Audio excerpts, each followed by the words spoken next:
Cette semaine, à info.tvc, on parle de chasse, de pêche et de plein air. C'est le moment de vous inscrire pour la nouvelle formation de guide chasse et pêche. C'est le retour du tournoi de pêche du lac Matapédia qui se déroulera à Val-Brillant. Il est possible d'apprendre à fabriquer ses propres mouches à pêche avec des formations en ligne. On vous présente la première capsule de la nouvelle chronique forestière Entre les branches. Et la députée Christina Michaud nous parle du volte-face du gouvernement fédéral concernant la législation des armes à feu. Bonne émission!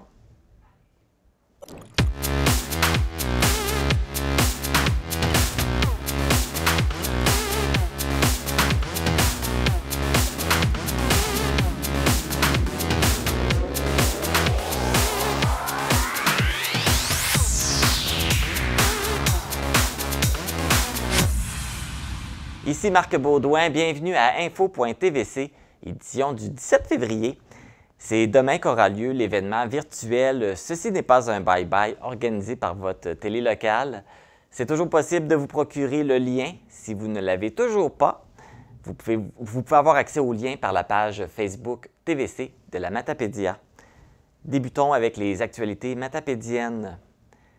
Le 5 février dernier à Amqui, les enquêteurs de la Sûreté du Québec du poste de la MRC de la Matapédia ont procédé à l'arrestation de Maxime Carbonneau, un homme originaire de Sainte-Anne-de-Beaupré.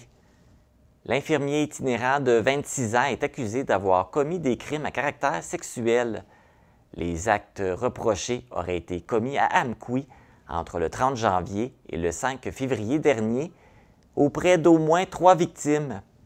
Il a comparu au palais de justice d'Amqui le lendemain de son arrestation et fait face au chef d'accusation de l'heure informatique, d'agression sexuelle sur une personne d'âge mineur et d'incitation à des contacts sexuels sur une personne d'âge mineur.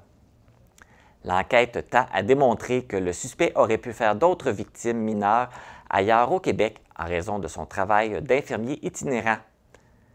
Selon le sergent de la Sûreté du Québec, Claude Doiron, l'accusé entrait en contact avec ses victimes par le biais des réseaux sociaux et se faisait connaître sous les noms de Seb Dumas et Seb MMJ. En 2021, l'homme de 26 ans avait aussi été arrêté pour des crimes similaires commis à l'Ange Gardien dans la MRC de la Côte-de-Beaupré. Maxime Carbonneau restera détenu jusqu'à son enquête sur remise en liberté, prévue le 21 mars au Palais de justice de Matane. Medialo apporte de nouvelles modifications au journal L'Avantage. Maintenant, avec son nouveau format pratique, une signature visuelle modernisée et un contenu rédactionnel bonifié, le journal portera maintenant le nom Le Laurentien. L'avant-poste, qui était devenu une section du journal L'Avantage, sera également rebaptisé afin de faire un clin d'œil à la riche histoire de la publication matapédienne. Medialo a choisi de nommer cette section spéciale « La Voix de la Vallée », qui était le tout premier nom du journal L'Avant-Poste au moment de sa fondation en 1941 par Jean-Marie Paré. Le député de Matane-Matapédia, Pascal Bérubé, poursuit sa quête afin de permettre aux citoyens de la Matapédia et de la Matanie d'avoir recours à des traitements d'hémodialyse dans les hôpitaux de leur territoire sans devoir se déplacer à Rimouski ou Sainte-Anne-des-Monts. Voici son intervention à l'Assemblée nationale. Je cède maintenant la parole au député de Matane-Matapédia. Président, pour les citoyens de la Matanie et de la Matapédia, l'accès au service d'hémodialyse est difficile. Les patients devant avoir recours à ce service vital doivent parcourir des centaines de kilomètres chaque semaine faute d'installation locale. Cette situation est inadmissible et je réitère, une fois de plus, au ministre de la Santé qu'il doit envoyer un signal clair afin de mettre sur pied un tel service sur notre territoire. De plus en plus de personnes ont recours à l'hémodialyse et la situation actuelle incite certaines personnes à abandonner leur traitement. Imaginez l'impact pour les patients et leurs proches dont je reçois trop souvent les témoignages de détresse. Cette situation ne peut plus durer et le gouvernement doit faire preuve de volonté politique dans ce dossier. C'est une question d'équité et de dignité humaine. Le ministre de la Santé est bien au fait de cette situation. Il doit plus tarder à agir pour que les patients de notre région puissent eux aussi avoir accès à un service d'hémodialyse près de chez eux. Merci, Monsieur le Président.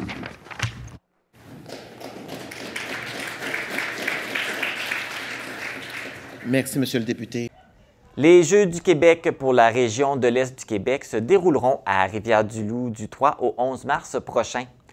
La vallée de la Matapédia sera représentée par 6 jeunes athlètes. Raphaël Cyr Gaudreau de Lac-au-Saumon sera de l'alignement de l'équipe de hockey masculin, alors que Lauriève Lavigne d'Amqui et Lily-Pierre Fournier de Saint-Tarcisius seront de l'équipe féminine de hockey.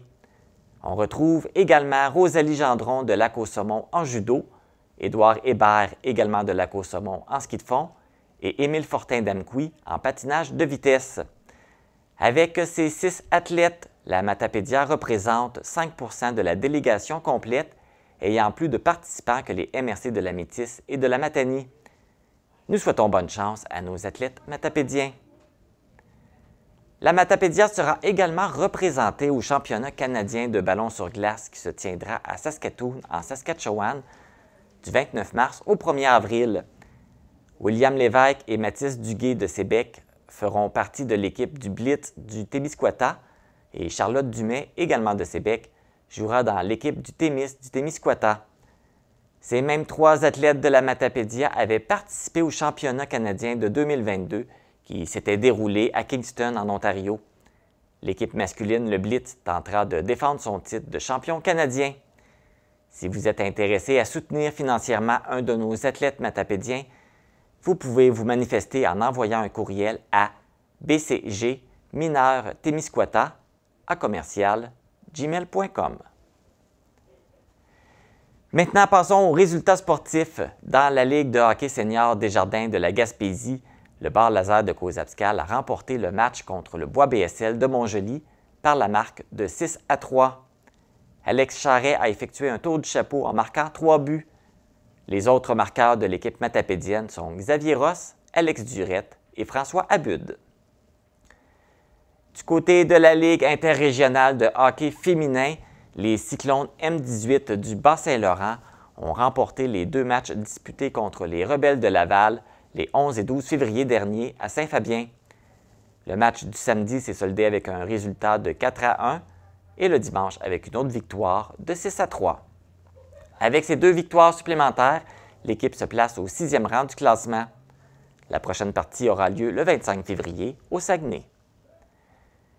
Plusieurs compétitions de natation ont eu lieu lors de la dernière fin de semaine et les membres du club de natation Nataqui se sont à nouveau démarqués.